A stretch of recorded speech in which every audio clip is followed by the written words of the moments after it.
Howdy, folks. Welcome back to my YouTube channel. I am your host, The Mighty Bjorn, and today I have a bit of a guns and gear video for you, but this is going to be more of a rant. But I want to set some baseline here before I dive into today's video. For those that are new here to the YouTube channel, I am a United States Army veteran. I enlisted in 2003 at the age of 17 and became a tanker for the United States Army. Now, that baseline is going to be important, and you're going to see why here in a little bit. The next thing that is absolutely important is I hold the Constitution dearly. And the two rights I covet the most, especially as a YouTuber, is the freedom of speech and the right to bear arms. Those are the two rights. The two things that the government cannot and should not be allowed to infringe on, or anyone else, in my opinion. I covet those rights the most. And in my opinion, the order of those rights was on purpose. You know, those people didn't really have the freedom of speech. And they knew that the freedom of speech was an important thing, that it was a God-given right, if you will. I'm not religious, but that would be their beliefs. And with that being said, they also knew to protect that freedom of speech involved keeping and bearing firearms.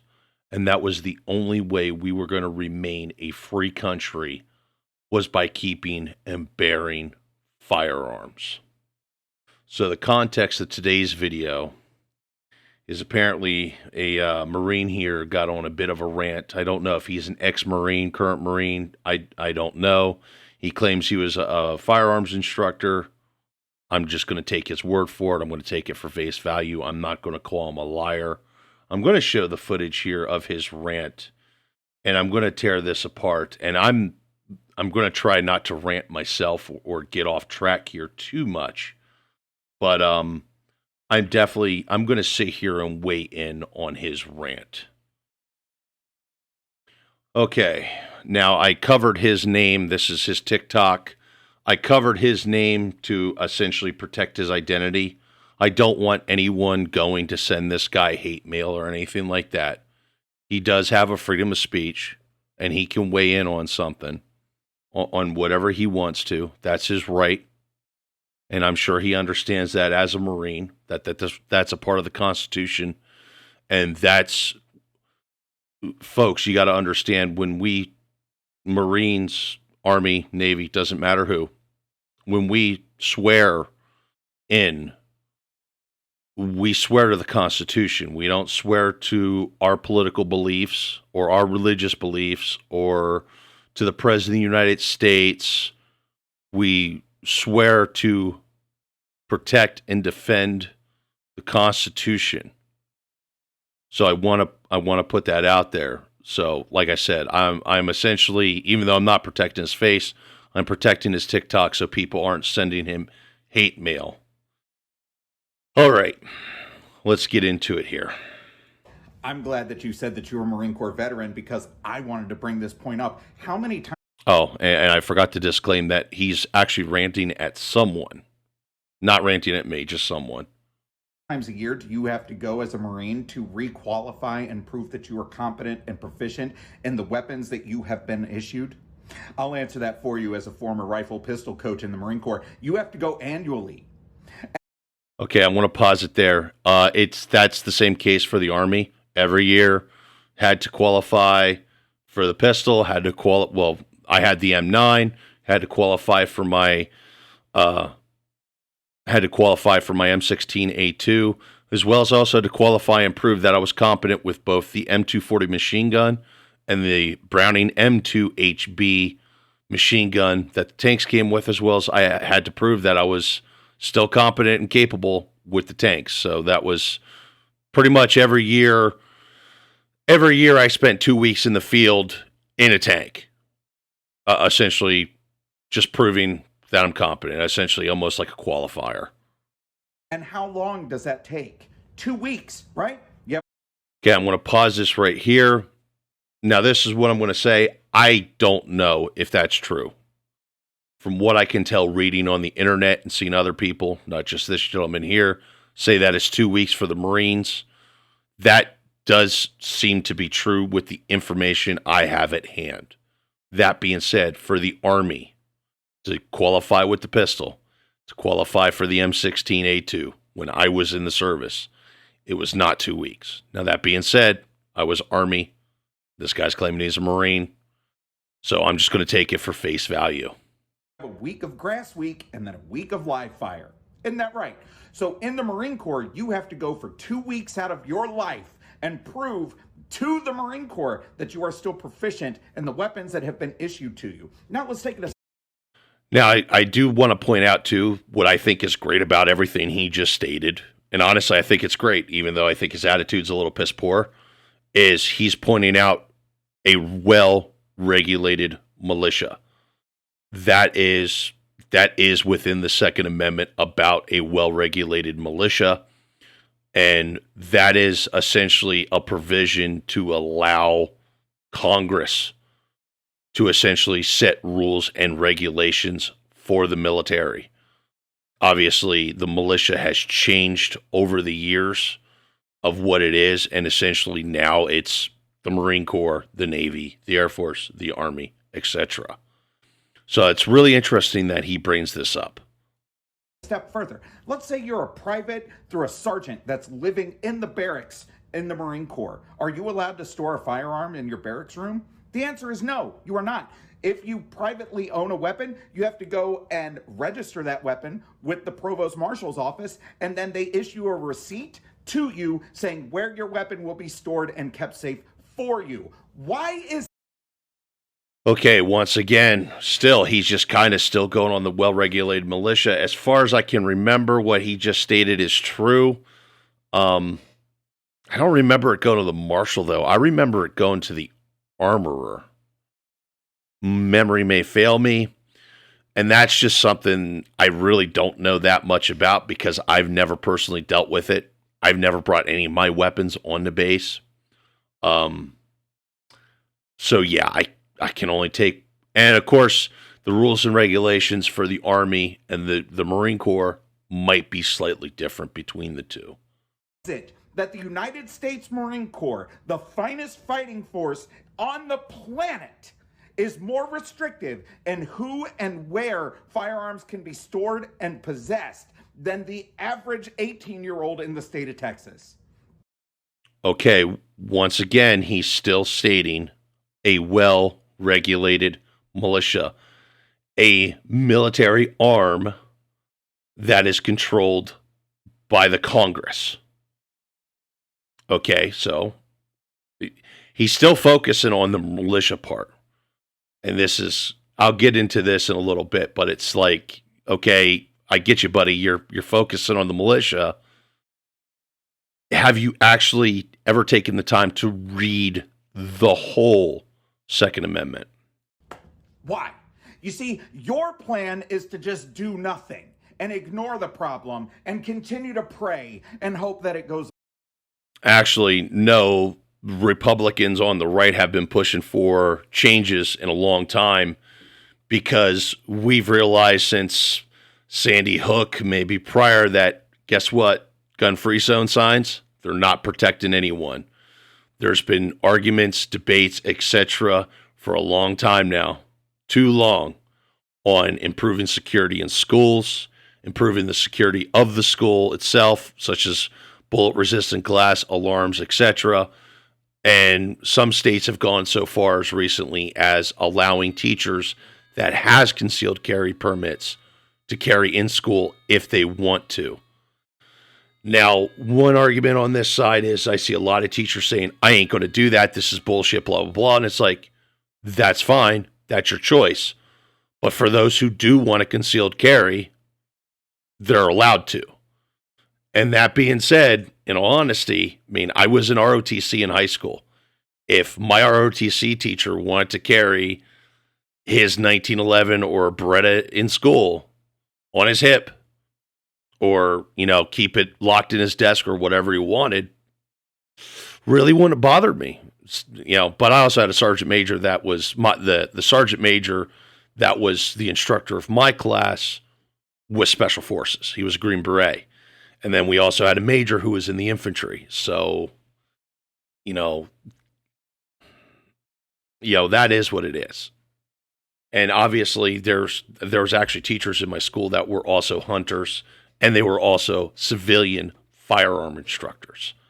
And that's something to keep in mind too, that with some of these shooters, I think Parkland's the big one for this, is the first person that was killed at Parkland actually was a concealed carry permit, had a concealed carry permit, but could not carry on the premise of the school because gun-free zone, which, like I said, is protecting no one. Away. Well, guess what, Erica? That's not fucking working. Okay? Well, guess what, buddy? Gun-free zone signs are not fucking working. Look at the statistics. That is not fucking working. Let's look at the Second Amendment for a second, all right? The Second Amendment says a well-regulated militia. If you believe that... Okay, I'm going to pause this right here. At this point, I'm pretty much going to stop because his rant just turns into a shit show. So let's take a moment and let's look at the Second Amendment. A well-regulated militia being necessary to the security of a free state, comma. Okay. A well-regulated militia. Okay, well, sure. The military being necessary to the security of a free state. Okay, so that's a statement from the forefathers that we need a militia, and it's going to be up to Congress to deal with it and regulate it. Now, here's the part that a lot of these anti-gun people seem to miss. The right of the people to keep and bear arms shall not be infringed. It does not say the right of the people in the militia. It does not say the right of the militia. I could continue. It does not say the right of the army. It says the right of the people. Okay. So here's the thing about it. In the Bill of Rights, every right is essentially focused on two things: people, person. You're telling me they threw the Second Amendment in there focusing on the militia instead of the people, but it says the right of the people. So I'm going to sit here and say this. This is obviously clumsy writing. It is definitely clumsy writing, and there's definitely way too many commas because honestly, there should be a comma between state and the right of the people. There should be a period separating the fact that the Congress has the go ahead to have and regulate a militia because it's necessary for the security of a state, the free state. But it still comes down to it's the right of the people to keep and bear arms. That's the important thing. The right of the people. The first half of it, in all regards, outside of the government, is worthless. It's just a statement, if you will. The actual right. The right of the people to keep and bear arms. The right of the people. I can't focus that enough. And that's where so many of these anti-Second Amendment people get it wrong, is they never seem to read the whole thing, especially the last four words, shall not be infringed. Now, I want to take a moment here and talk about George Washington's take on it. Now, this is a quote actually from George Washington. And the reason this is important and why more people should be focused on this, is because this kind of backs the speculation of the Second Amendment, which, by the way, has been confirmed by the Supreme Court that the Second Amendment is for the people. It's about the people, not the militia. But this is a quote from George Washington that's been passed around over the years. And understand, he signed the Constitution. He signed the Bill of Rights. He was there when it was written. He knew what it meant. And he's not the only one that's been passed around. Some of the others that have signed the Constitution at the time also passed it around. But a free people ought not to be armed. Only a free people ought not only to be armed and disciplined, but they should have sufficient arms and ammunition to maintain a status of independence from any who might attempt to abuse them, which may include their own government. Even our forefathers warned us about the tyranny of government. And so, but they should have sufficient arms and ammunition. Okay, George Washington, and I know things like bazookas and anti-tank launchers and battleships and jet fighters and stuff like that didn't exist yet. But even George Washington is pretty much saying, yeah, you know what? If people want to own machine guns, they should, just to protect themselves, including from their own government. That's literally what he's saying here. So that, in all honesty, the way George Washington puts it, that puts fucking battleships on the table. God bless you, George Washington. I love you. And before anybody wants to say about the AR, the Second Amendment only covers muskets because the AR-15 didn't exist yet. Well, what you're saying right now on your computer, maybe in a video, maybe in a tweet, maybe on your phone, maybe on your tablet.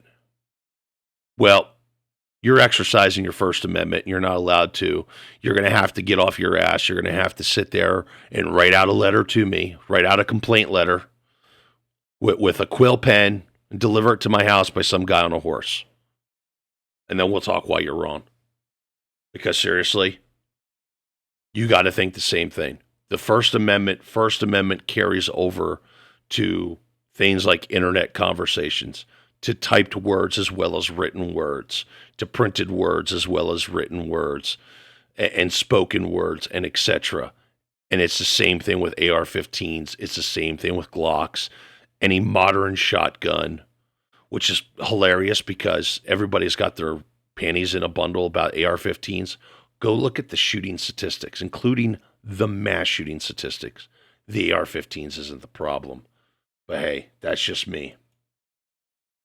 So anyway, folks, I'm going to wrap this up about the Tik Tok Marine. This went way longer than I wanted to, but there was a lot of stuff there I wanted to emphasize on. Anyway, folks, hopefully y'all enjoyed this video. Please take a moment, share this around, give it a like, stuff of that nature. Because, yeah, I don't think YouTube likes me. Either way, folks, once again, thanks very much for tuning in. And have yourself a wonderful day.